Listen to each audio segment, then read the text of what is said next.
नमस्कार। Progress post पर आपका स्वागत है और मैं हूं देव कुमार। एक संवाद बड़ा वायरल हो रहा है पिछले 2 दिनों से कि भारत की जीडीपी $4 ट्रिलियन का आंकड़ा पार कर लिया।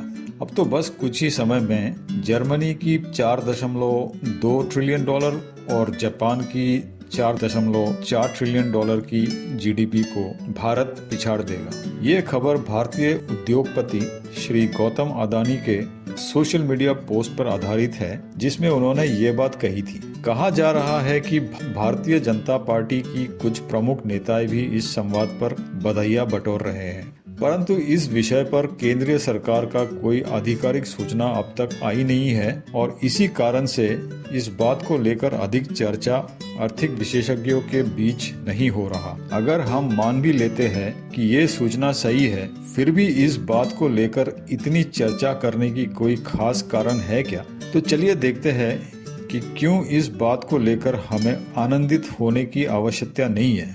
पोस्ट को अंत तक अवश्य देखना और इस पर अपना राय भी कमेंट करके बताना। पोस्ट को लाइक और शेयर करना ना भूले और अगर आप प्रोग्रेस पोस्ट को सब्सक्राइब नहीं किया है तो कृपया चैनल को सब्सक्राइब भी कर लीजिए। वैसे जीडीपी का 2 प्रमुख प्रकार का आंकड़ा होता है और यहाँ जिस आंकड़े की बात हो रहा है इसे कहा जाता है नॉमिनल जीडीपी। इस आंकड़े का प्रमुख आधार है करेंसी एक्सचेंज रेट, जो कि एक अर्थव्यवस्था का सही आकलन नहीं करता। उदाहरण के लिए अमेरिका का नॉमिनल जीडीपी को देख लेते हैं। ऑन पेपर तो ये दुनिया का सबसे बड़ा अर्थव्यवस्था है और इनकी जीडीपी $25 ट्रिलियन से भी ज्यादा है, जो कि भारत की नॉमिनल जीडीपी से 6 से 7 गुना ज्यादा है। ये सुनकर तो हम सभी को लगेगा कि कहाँ वो और कहाँ हम, जो कि सही है अगर आपको आंकड़ों का सिर्फ इतना ही हिस्सा दिख रहा है। अब आते हैं अमेरिका का ये विशाल जीडीपी के दूसरे हिस्से पर। चौंक मत जाना सुन के। इस साल अमेरिकी सरकार का टोटल कर्ज का आंकड़ा है $33 ट्रिलियन से भी ज्यादा। जी हाँ, कोई और देश का अर्थव्यवस्था का अगर ये हाल होता तो उस देश को दिवालिया घोषित कर दिया जाता, पर यहाँ बात हो रहा है अमेरिका का, दुनिया का सबसे शक्तिशाली देश है ना। किसकी मजाल है इनको दिवालिया बताने का।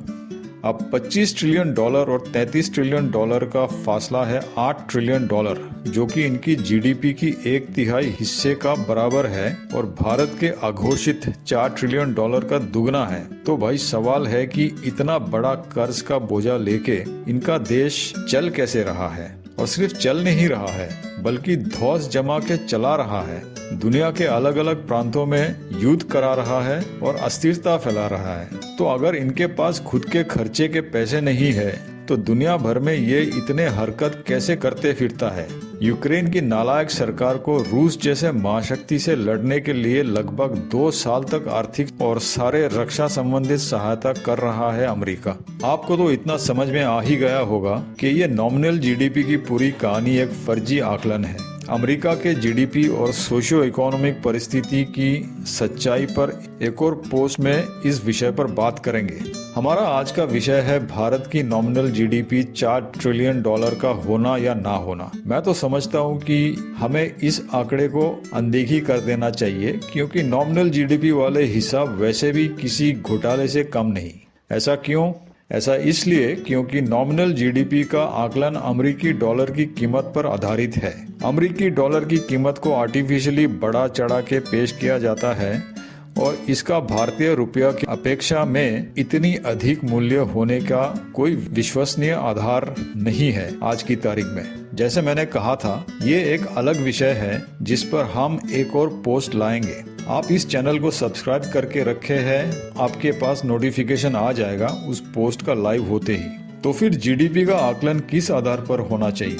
तो यहाँ मैं बता दूं कि जीडीपी का सही आकलन करने के लिए अब आया है पीपीपी, मतलब परचेजिंग पावर पैरिटी, जो आज जीडीपी का आकलन करने का सबसे सटीक और साइंटिफिक मैट्रिक्स है।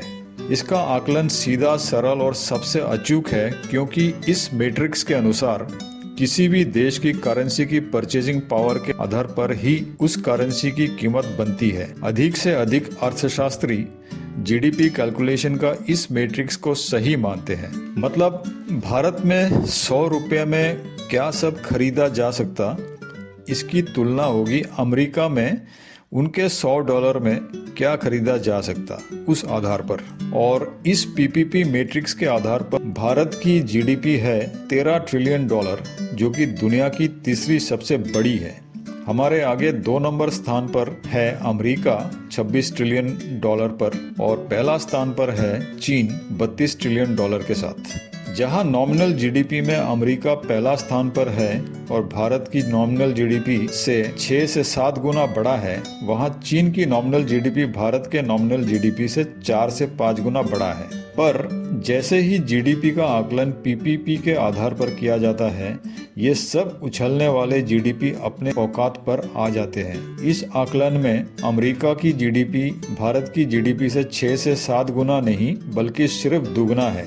रही बात जापान और जर्मनी की जीडीपी को पिछाड़ने की, तो पीपीपी कैलकुलेशन में भारत की जीडीपी जापान की दुगनी है और जर्मनी की 3 गुना है। ये दोनों तो भारत के आसपास भी नहीं है और बाकी देश जैसे यूके और फ्रांस की तो अता पता ही नहीं है। तो इसका मतलब है नॉमिनल जीडीपी आकलन के आधार पर भारत की जीडीपी को 4 गुना कम करके बताया गया है। भाई ये नॉमिनल कैलकुलेशन वाले जीडीपी का हिसाब फिरंगियों का घोटाला के अलावा और कुछ नहीं है। आप खुद भी इस विषय पर रिसर्च करिए और दोनों जीडीपी आकलन के आधार को स्टडी कीजिए। मुझे तो ये एक घोटाले से कम कुछ नहीं लगता। ये जो हवा बनाया जा रहा है कि भारत $4 ट्रिलियन की इकोनॉमी बन गई है, इस पे उछालना बेवकूफ़ी होगी, क्योंकि भारत तो इससे 3 गुना बड़ा इकोनॉमी पहले से ही है। बस सही चीज को देखने का और समझने का अंदाज सही होनी चाहिए।